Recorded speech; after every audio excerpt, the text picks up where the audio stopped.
స్వామివారికి ఆదివారం నుంచి శనివారం వరకు సమర్పించే నైవేద్యాలను ఒక్కసారి పరిశీలిస్తే, ఆదివారం ఉదయం 5:30 ప్రారంభమయ్యే మొదటి గంటలో సమర్పించే నైవేద్యంలో చక్కెర పొంగలి, కదంబం, పులిహోర, దధ్యోజనం, మాత్ర ప్రసాదాలతో పాటు లడ్డూలు, వడలను నివేదిస్తారు.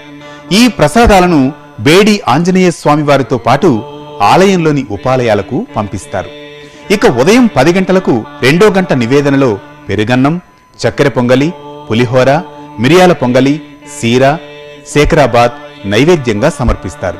ఇక రాత్రి 7:30 జరిగే 3వ నివేదనలో కదంబం, మొలహోర, తోమాల దోశలు, లడ్డూలు, వడలతో పాటు ఆదివారం ప్రత్యేకంగా గరుడ ప్రసాదంగా ప్రసిద్ధి చెందిన ఆదివారం పిండిని శ్రీవారికి సమర్పిస్తారు. ప్రతిరోజు సమర్పించే నివేదనల్లో చక్కెర పొంగలి, పెరుగన్నం, మిరియాల పొంగలి, కదంబం, శేఖరాబాద్, మొలహార ఉంటాయి. వీటితో పాటుగా ఆయా వారాల్లో జరిగే ప్రత్యేక అర్చనలకు అనుగుణంగా ప్రసాదాల సంఖ్య పెరుగుతూ ఉంటుంది. ఈ మేరకు ఇక సోమవారం విశేష పూజ సందర్భంగా 51 పెద్ద దోశలు, 51 చిన్న దోశలు, 51 పెద్ద అప్పాలు, 102 చిన్న అప్పాలను నివేదిస్తారు. మంగళవారం నాటి నివేదనల్లో ప్రత్యేకంగా చెప్పుకోదగింది మాత్ర ప్రసాదం. మిగిలిన ప్రసాదాలన్నీ నిత్యం సమర్పించేవే ఉంటాయి. బుధవారం నాటి ప్రసాదాల్లో ప్రత్యేకంగా పాయసం, పెసరపప్పును సమర్పిస్తారు.